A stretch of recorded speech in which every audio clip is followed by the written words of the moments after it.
ইন্না লিল্লাহি ওয়া ইন্না ইলাইহি রাজিউন, এই পাওয়ারফুল দোয়া, এই পাওয়ারটা আল্লাহ তাআলা এই উম্মতকেই দান করছেন।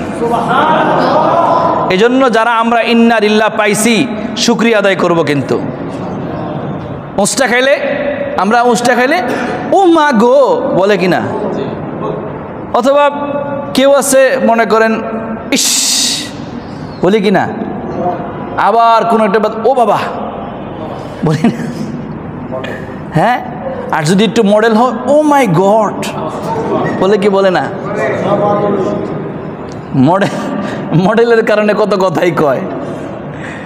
কিন্তু আপনি যদি ইন্না লিল্লাহ পড়েন উস্তা খায়া, তাইলে আপনার ইন্না লিল্লাহ পড়ার দ্বারা আপনার শুধু পড়লেন হবে সওয়াব, আল্লাহ আপনাকে সাহায্য করবেন এবং আল্লাহ তাআলা এর উত্তম বদলা দান করবেন। আর যদি কোনো ব্যক্তির ঈমান বেশি হয়, স্বাভাবিক অবস্থার কথা বলতেছি, তাহলে ইন্না লিল্লাহ পড়বে। আর যদি কারো ঈমান আরো পাকা হয়, এই বেড়ায় কইব আলহামদুলিল্লাহ। কি বলবে? আলহামদুলিল্লাহ, মনে হয় আল্লাহ পাক আমার উপরে অসন্তুষ্ট হয়েছিল, আলহামদুলিল্লাহ আল্লাহ উত্তম যাজা দিবে, এই জন্য ওই বেড়া শুকরিয়া আদায় করে আলহামদুলিল্লাহ। আমাদের তো ঈমান অত মজবুত হয়ে যায় না, এই জন্য আমরা ইন্না লিল্লাহই, মনে থাকবে তো ইনশাআল্লাহ, ইন্না লিল্লাহর আমল করব।